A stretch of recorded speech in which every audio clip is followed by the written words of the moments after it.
Baada ya siku 2 nikaona polisi wakikuja. It was the best dad that one could dream of. Mtu ya kwanza atawawa, mimi nitakuwa number 2, mimi. It's like I had a premonition of sorts, yeah? And I kept on calling, and I was not getting through.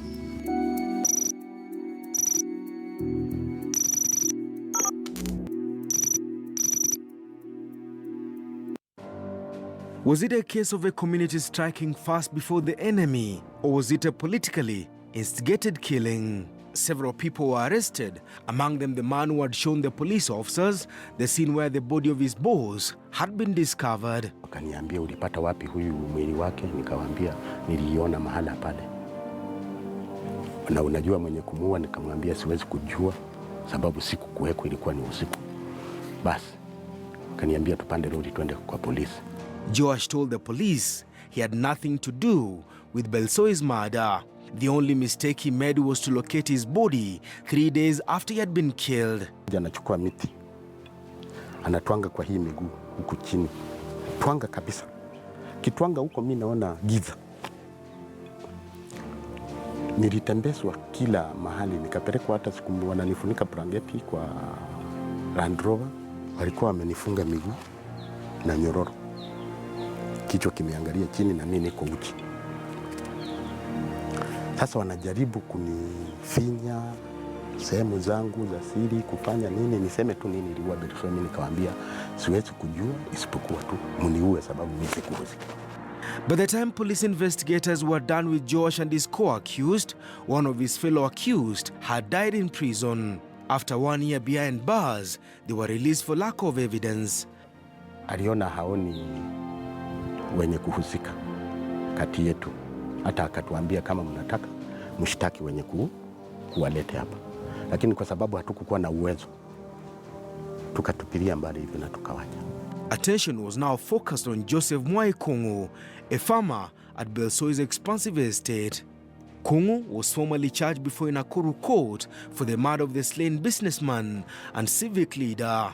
The prosecution called to the witness stand 18 witnesses, among them one of Belsoi's sons, James Belsoi.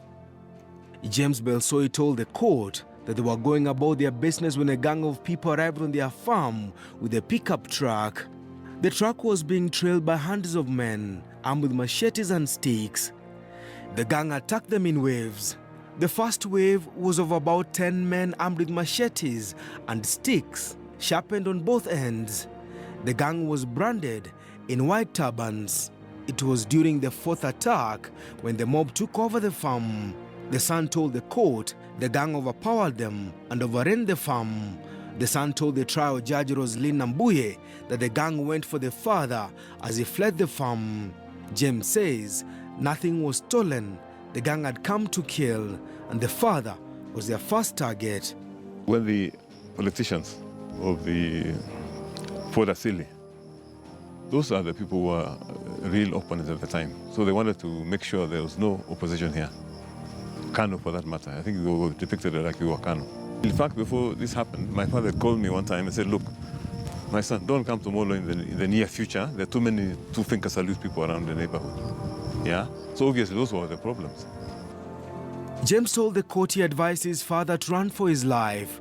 The last he saw of the father was him walking fast and going under a fence before disappearing into the night.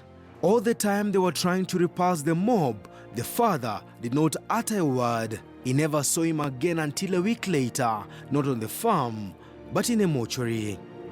Farmhands Alice Musonik, Joseph Kiplangat and Jen Chipkorui, who turned out to be crucial witnesses, told the court they were at the scene of the murder. Alice Cherotich told the court she had recognized Kung on the farm the evening Edward Kipsoi was murdered. Alice told the court there was enough light from the moon and the burning house. Mwai was easy to identify. Joseph Kiplanga told the court he saw Mwai on the night Edward Belsoi was killed. He told the court he knew it was Mwai because he was Belsoi's neighbor. Mwai was also a frequent visitor to Belsoi's farm every time he came to purchase livestock. Several witnesses told the court it was Belsoi's farmhands who were telling the slain businessman that there were attackers in a forest near his home planning to attack members of the Kalenjin community, contrary to the widely spread word that the attackers were from the Kalenjin community planning to attack the Kikuyu. In fact, some of Belsoi's workers who took part in his killing had left the farm hours before the night attacks commenced. Was Belsoi killed by people he knew? One of the attackers, it will later emerge, was a son to a mother who had worked for Belsoi for many years.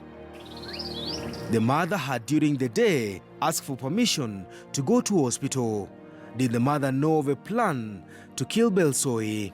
Mama mwingine akakuja akaniambia, ukitembea wewe tembea mzuri, kwa sababu watu walikuwa wanazungumza kwa stage sasa mall ya kwamba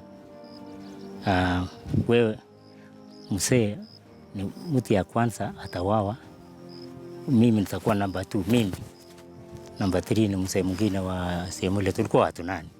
In his defense, Joseph Mwai Kungu told the trial judge that indeed he had been to Belsoi's farm to buy livestock. Kungu denied taking part in Belsoi's murder. Kungu denied planning and executing the murder of the slain one-time country's Olympic chief, Dimission. After several months on trial, Justice Roslyn Nambuye sentenced Joseph Mwai Kungu to hang for the murder of the slain businessman. The judge ruled that court assessors and the evidence of 2 crucial witnesses had placed Kungu at the scene of the murder. Joseph Kungu Mwai appealed against the sentence. The Court of Appeal judges, Justice Gishui, Riaga Amolo, and Akilano Akiume declared the trial of Joseph Mwai Kungu a mistrial.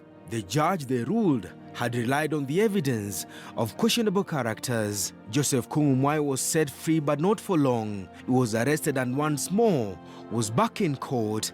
Kungu was tried afresh for the murder of Edward Kipsoi Belsoi. Kungu was set free. None of the witnesses was able to place him at the scene of the murder. Some of the witnesses disowned their statements. Some say they could not remember mentioning Joseph Kungu as the man who had them frog-marched on the night Belsoi was killed and his farm set on fire. Kungu walked to freedom. If Joseph Mwai Kungu, Pius Kinoru, Joash Jumba, among other suspects, were the wrong people, who are the people behind his murder? Belsoi's farm has witnessed 2 other major attacks arising from post-election violence incidents. His former farmhand who fled the farm 10 years ago told case files the 2007 post-election violence was the worst. Watu walikuja wengi kutoka Elbagon Molo wakikuja kuvamia Sirikwa. Shamba letu ni Mlenji. Mimi nilikuwa nimechimba choo nyumbani na sijaitengeneza. Nilikuwa na bibi yangu anashuka ndani na watoto na mimi tunachukua mabati tunaweka juu na nyasi juu. Ndio tunasikia tu huko nje watu wakikimbisana mbio. Ndio tukatengeneza njia ya kuweza kukata msituni kukuja pande hii. Ndio sababu bado. The family still maintains the father was not a warlord. Their farm was never used to train militia. The sons insist they have been tried and convicted by the court of public opinion. Since inception, we've never had any warriors there. We've not had any warriors around. I don't know where they get this warriors story from. Yeah, those are our enemies. If there were any warriors in this farm, a lot of other people who had come to attack our farm would probably have been killed too. So it's only unfortunate that it was only my dad who was killed. Molo has always remained the leading post-election violence hotspot every time the country gears up for a general election. It has been 23 years now since Edward Kipsoi Belsoi was murdered, and his killers are yet to be brought to book. He was a good man. They killed a good man. Was Edward Belsoi's farm used to train militia, just like other farms singled out by the Kilana Kiumi Commission of Inquiry into the 1992 post-election violence, or was he a victim of circumstance? When you are portrayed like we are murderers, I mean, we get very, very, very upset. We've never murdered anybody. I mean, loss of life of a loved one is very painful to anyone. And so it was to me. It's even worse now to hear that there has been no justice for the perpetrators of that incident.